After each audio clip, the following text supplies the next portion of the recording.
মৰমৰ ছাত্ৰ ছাত্ৰীসকল, আজি আমি আলোচনা কৰিম অনুশীলনী 1.1 9 নম্বৰ প্ৰশ্নটো। চোৱা, 9 নম্বৰ প্ৰশ্নটো আমাৰ দিয়া আছে, চাৰিটা অংক বিশিষ্ট আটাইতকৈ ডাঙৰ সংখ্যাটো নিৰ্ণয় কৰা, যিটো সংখ্যা 18, 24 আৰু 36 ৰে বিভাজ্য। ঠিক আছে, চাৰিটা অংক বিশিষ্ট আটাইতকৈ আমাৰ কি ডাঙৰ সংখ্যাটো নিৰ্ণয় কৰিব লাগে, যিটো সংখ্যা নেকি আমাৰ কি হ'ব 18, 24 আৰু 36 ৰে তোমাৰ কি হয় বিভাজ্য, অৰ্থাৎ কি যায় তোমাৰ হৰণ যায়। ঠিক আছে, তেনেহলে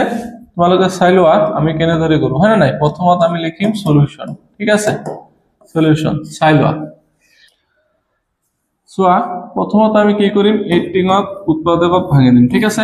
18ক 2 ৰে কেইবাৰ যাব 9 বাৰ, আকৌ 9ক 3 ৰে কেইবাৰ যাব 3 বাৰ। ঠিক আছে, তাৰপিছত আমাৰ কিমান আছে 24। ঠিক আছে, 24ক 2 ৰে কেইবাৰ যাব একবাৰ, দুইবাৰ,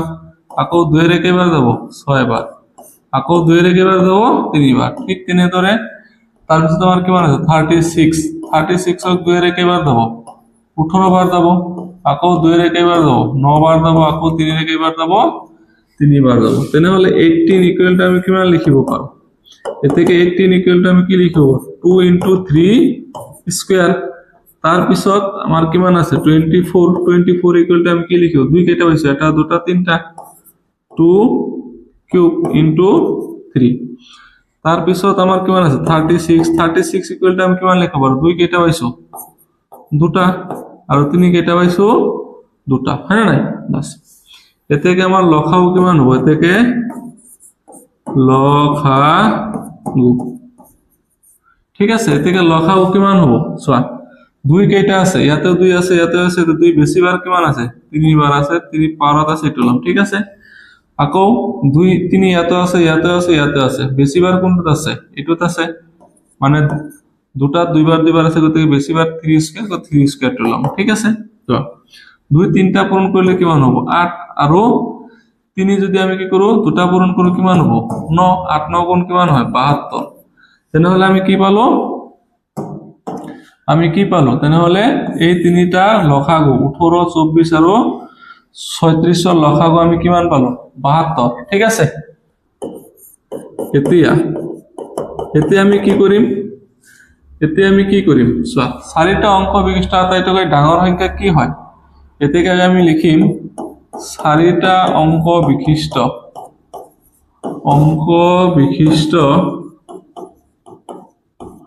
আটাইতকৈ ডাঙৰ সংখ্যা,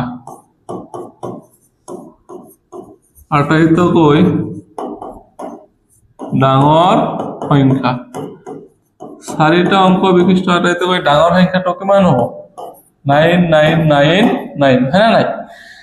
9999 আমাৰ কি হ'ব, কি চাৰিটা অংক বিশিষ্ট আটাইতকৈ ডাঙৰ সংখ্যা। ঠিক আছে, এতেকে আমি কি কৰিম, এতেকে আমি কি কৰিম, চোৱা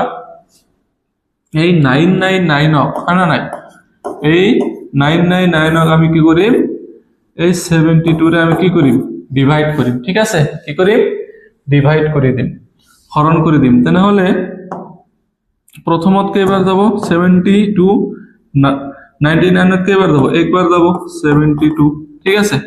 বিয়োগ কৰি দিয়া কিমান হ'ব এইটো 7, তাৰ পিছত ইয়াতে কিমান হ'ব 2, হ্যাঁ নাই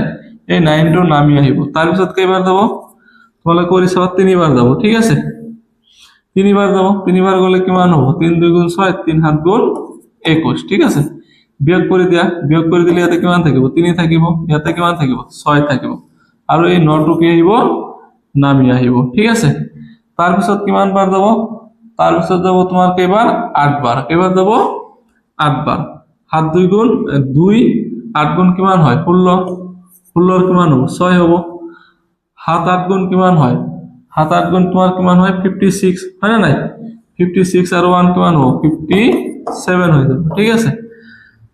তাৰ পিছত চোৱা বিয়োগ কৰিলে কিমান হ'ব, এতে 3 হ'ব, তাৰ পিছত এতে এক ধাৰ লোৱা 13 পৰা 7 গলে কিমান হ'ব 6 হ'ব,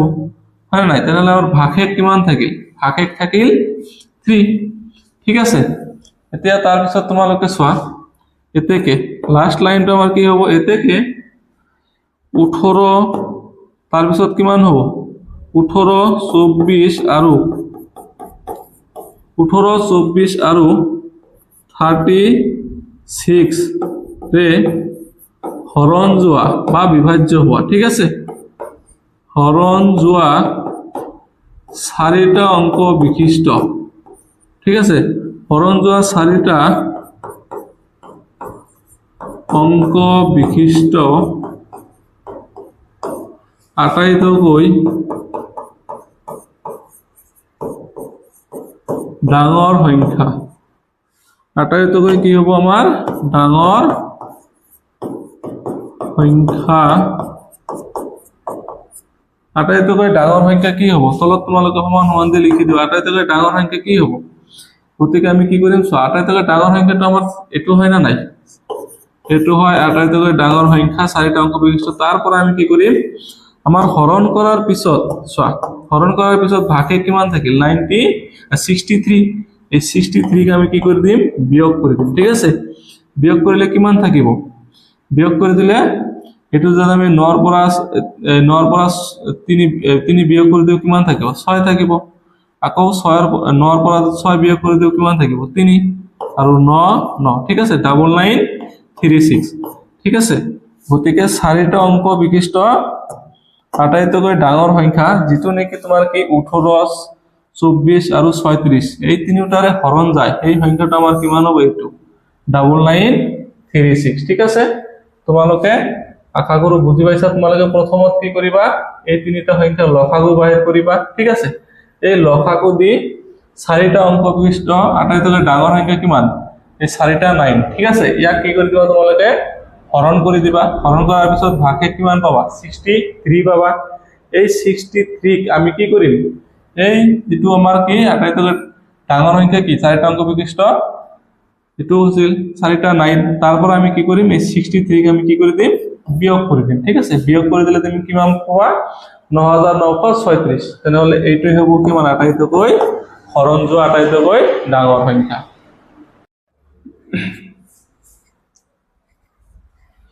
এতিয়া 10 নম্বৰ প্ৰশ্নটো চোৱা ঠিক আছে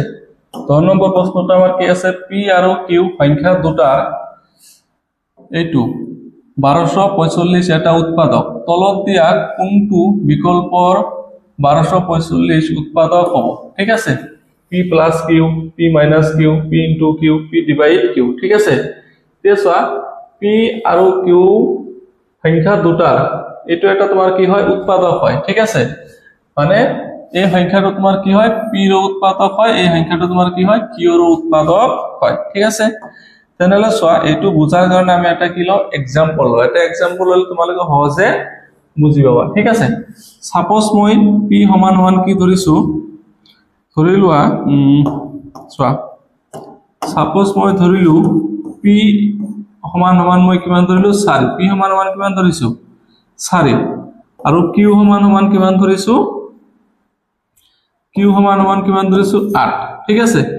p সমান সমান 4 ধৰিলো আৰু q সমান সমান কি ধৰিলো 8 এতিয়া তোমালোকে সোৱা এই p আৰু q দুটাই তোমাৰ কি p আৰু q এই দুটাই তোমাৰ কি দুইৰ উৎপাদক হয় না নাই এই দুইৰ উৎপাদক কি হয় 4 হয় দুইৰ উৎপাদক কি হয় 8 হয় দুইৰ গণনা কৰিলে আমি 4 পাও দুইৰ গণনা কৰিলে আমি কি পাও 8 পাও গতিকে দুই এটা তোমাৰ কি হয় 4 এৰ উৎপাদক হয় দুই এটা তোমাৰ কি হয় 8 এর এটা কি উৎপাদক হয় ঠিক আছে তেনেহলে প্রথম যেটা আমার অপশন আছে সোয়া p plus q ঠিক আছে এইটো তোমাৰ কি কৈছে এইটো 1245 এটা উৎপাদক হ'ব ঠিক আছে কার উৎপাদক হ'ব p plus q তেনেহলে সোয়াছুন p plus q যদি আমি কি কৰো ঠিক আছে এইটো আমাৰ ধৰিলো আমাৰ কি এইটো আমাৰ এই যে 2 যে আছে এই 2 টো আমাৰ এতে কি বুজাইছে এইটো 1245 বুজাইছে ঠিক আছে 1200 কি বুজাইছে 45 সোয়া এটো আমি ধৰি লব লাগিব মনে মনে ঠিক আছে তেনেহলে p plus q যদি আমি কি কৰি দিও p আৰু q ৰ মান যদি আমি কি কৰি দিও প্লাস কৰি দিও তেনেহলে কি আমাৰ কি ইয়াৰ এটা কি উৎপাদক হয় না নাই তেনেহলে সোয়াছুন p plus q এক নম্বৰ সোয়া p plus q p মানে কিমান আছে 4 আছে q মানে কিমান আছে 8 আছে হয় না নাই এই দুটা প্লাস কৰি দিলে কিমান হয় 12 এই 12 টুৰ এটা উৎপাদক হয় না নাই সোয়াছুন 12 আমি 2 এৰে ডিভাইড কৰিব পাৰো না নাই পাৰো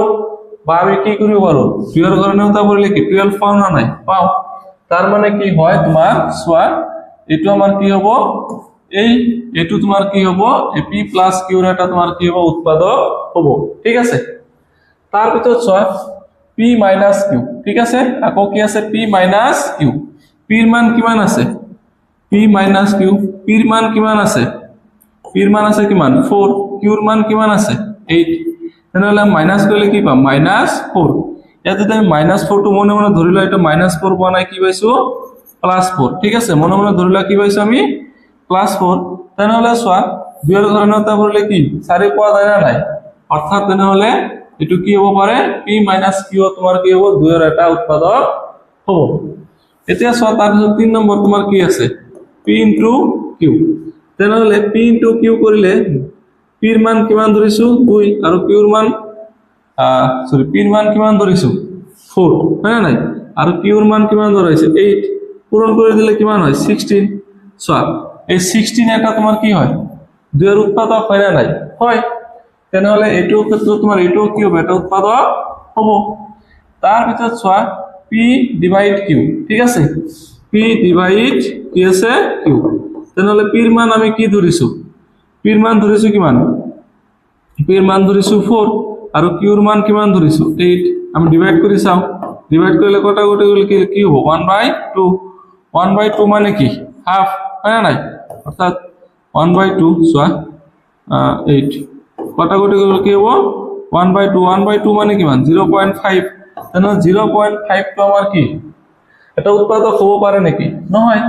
এটার এটা উৎপাদক হয় নাকি 2 এর এটা উৎপাদক হয় নাকি নহয় তাহলে আমার কোনটো শুদ্ধ বিকল্প হবো আমার শুদ্ধ বিকল্প হবো এটু সি ঠিক আছে তাহলে তোমার কি হবো এই যেটো উৎপাদক এই উৎপাদকটো তোমার কি হবো এই p + q এর উৎপাদক হবো p - q এর উৎপাদক হবো p * q এর উৎপাদক হবো কেবল এই 4 নম্বর যেটা আছে তার উৎপাদক নয় অর্থাৎ আমার যেটো তোমার কি আছে অপশন সি আছে এইটু কি হবো শুদ্ধ হবো